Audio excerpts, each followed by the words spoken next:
Greetings, everyone. This is Reverend Ruth Onsari Barf with Angel Healing Ministries, and we are coming once again from a real park over here in Franklin Square, Elmont area. And I figured I'd come out here for a little bit while I was out and about. I figured I'd do a quick video, and I worked on this one today. It's called "You Are God's Work of Art." But first, our mission statement. Our mission is to guide you on your path to find God, while we support you with love and light, and show you how important truth and faith are on your path back to God, and show you how important truth and faith are on your path back to God. So hi everyone, it's me again, and we're right in the middle of the time where the locusts are coming out, because tomorrow is the first day of September. So you might notice the temperatures are getting cooler and things like that. We still have the heat during the day, but we still get a little bit cooler, at night, mid-afternoon, when the sun goes down. There's a little bit of a breeze, so hopefully you can hear me. Hopefully it's not too much. And again, we're out here in a real park. And I wanted to talk about you are God's work of art. And a lot of us, don't realize that we are, because a lot of us when we grew up, we were not told that we were God's work of art. That's something you find out later. But then again, you never know. There might have been, family members that were very different, and they might have been like, yes, you are God's work of art. And what I mean by that, there are some of us that are still in the process, but when God created us, He created many facets within our being. And that is why we're considered a work of art. Okay, not all of us are perfect, but God never meant us to be perfect. Just to be the best we can be. And I talked about that a while back in Lido. And it's just it's nice to know that you're God's work of art. A lot of us, no matter what road we're on, no matter what we do in life, we're still part of God's work of art. And it's so easy to forget with the way life is. But if you're lucky enough to have family that supports it and reminds you that you are, it's great. A lot of us, discover it years down the line, or if we have families that are different, because God created us each with different facets in mind, different gifts, different blessings, many different things. And if you look around, not everybody's the same. Okay, maybe you'll find a couple people that are look similar to you, or you might be on the similar path.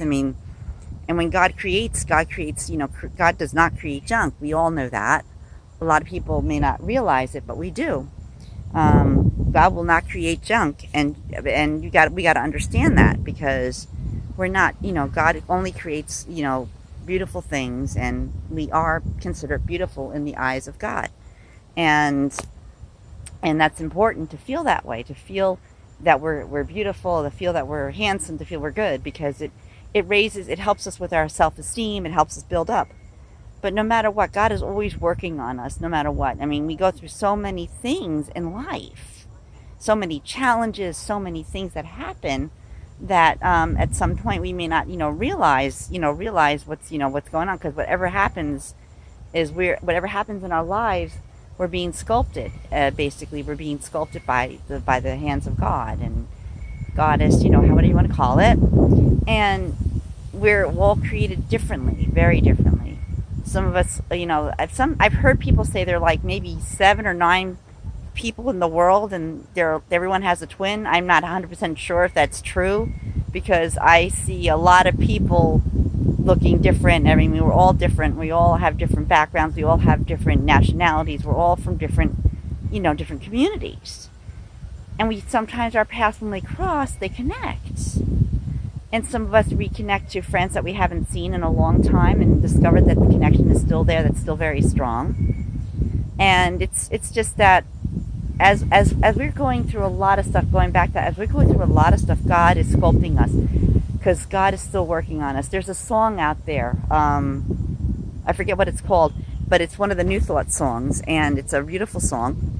And it really talks about how we're God's work of art, and how we're sculpted. We're made from stone. Some people say we're made from stone or made from dirt.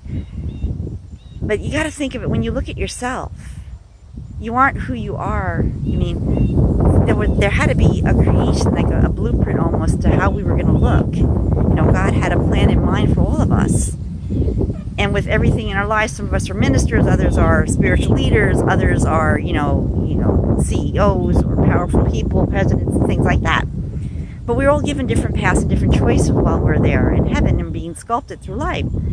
with every challenge that we run into, which every problem we face, we're being sculpted, constantly sculpted. And that's why we are a piece of art. We are God's piece of art. You are God's piece of art. And it's just incredible. It's an incredible feeling when we realize that. Because when we realize that we're special and we don't hear it enough from other people, it's so easy for our self-esteem to go down, down, down, down. And it's easy if you hear it too many times that you could build an ego so high that you could get lost in that. So basically we have to find somewhere in between where ego and self-esteem connect, and one doesn't rule over the other. There's got to be a halfway point in life that we connect and balance ourselves out, because we're all different. We're men, women, all different types, and there are so many different people in the world that there's just so many. Just look around and you could see the picture of the world, of what it looks like with all the people in it and stuff like that. And everybody is sculpted so differently. It's just interesting. And sometimes you run into, sometimes you run into people that are very similar to you, have very similar paths, similar roads, that you really connect with, that you walk through life with. Life partners, life mates, things like that. Or just really, you have people that you consider really good friends that are like your best friends and stuff like that. They're like family, but they're family by your choice, not by some other, not biological choice, but just by, just in general choices. Like I have a bunch of sisters that I call a lot of friends that I call my sisters because they feel like sisters to me. And I have a couple of male friends that I feel like a brother, that they're like my brother to me too. And we're all given different skills and gifts and everything, so we can work together and hang out together and understand and learn from one another.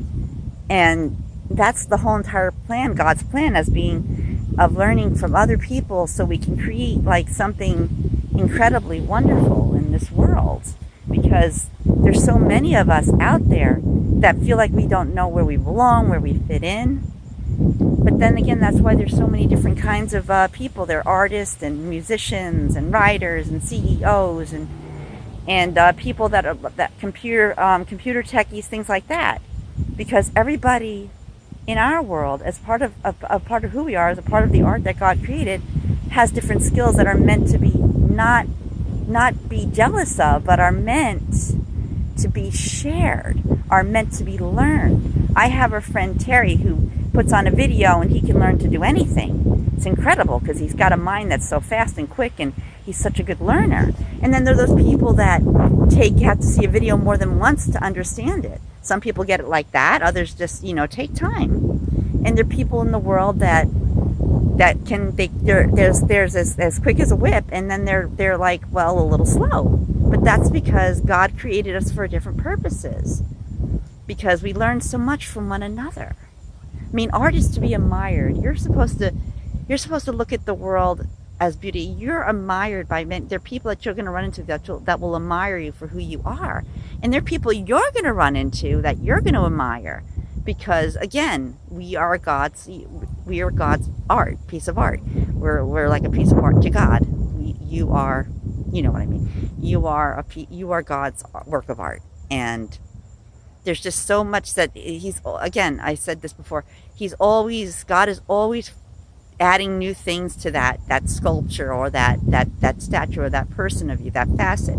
You have so many facets, and then maybe there'll be another facet added to you. Maybe over time, as you discover who you are, you discover you have more than 5 facets. Maybe you have 5 facets, maybe you have 8, or maybe more.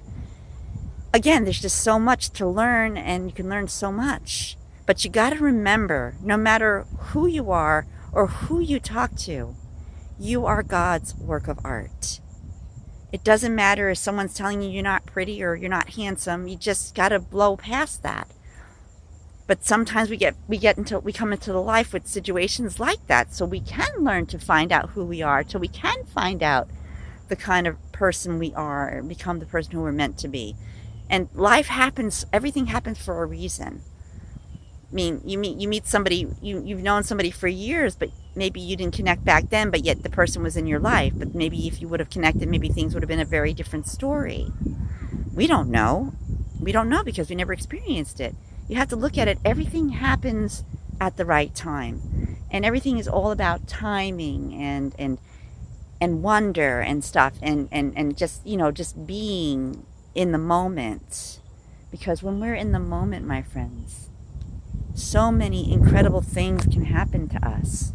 So much beauty in the world itself. The same beauty that you are, my friends, that we are. All God, like I said again, God does not create junk. God only creates gems. And each and every one of us are a certain gem. And in God's eyes, we are the same exact way. We're beautiful, we're smart, we're caring, we're loving. And then you got those that are, that can be, rough and tough and, a little rough outside the edges. But then again, they're there for a reason too. Everybody in this world, everyone has a purpose, a reason why you connect with certain people in your lives. It's an interesting concept to think about, isn't it, my friends? When we meet certain people in our lives, we learn from them. And that's all what this is. Earth is like, it's called Earth School. It's like a journey through life where you learn things constantly. And you teach that to the next person that you come in contact with, or the next group of people that you meet. Some of us are spiritual teachers. Some of us they do things like they have incredible visualization skills. They have incredible spiritual skills. You have astrologers out there. You even have psychics out there, And everyone has a certain gift. And everything that's available to us, there's always a reason. Everyone has a different belief system or religion or nationality that they're from. God always gives us choices to choose what path we want. Because as we choose our path, that is how the work of art is created, that we are. Because there's so many different additions that we can go and get into out there that they become a part of us, that these little things that we run into, different religions, different belief systems that we have, sculpt us to be these incredible beings of people, these incredible people that we're meant to be. And when we reach that point in our lives, my friends, it's just an incredible feeling when we realize what our truth is, who we are, what we're meant to do. Our life is a constant journey, and not many of us may not realize it, but it took me a little while to realize that myself, because a lot of us are on a constant journey, and the journey just never ends. It never ends until the time you go back to the side where you're meant to be, along God, or into your next life, whichever it may be. Because life continues, and life will always continue no matter what our lives lead us or where we go in life, my friends. You see, so my friends, if you look at all your gifts and everything, and your smile, and your eyes, and your nose, your hair, you're all beautiful in many ways because you are God's work of art. Thanks. We love you. Namaste. And if you like this video, please click the like button and subscribe. We love you. Namaste. This is Reverend Ruth.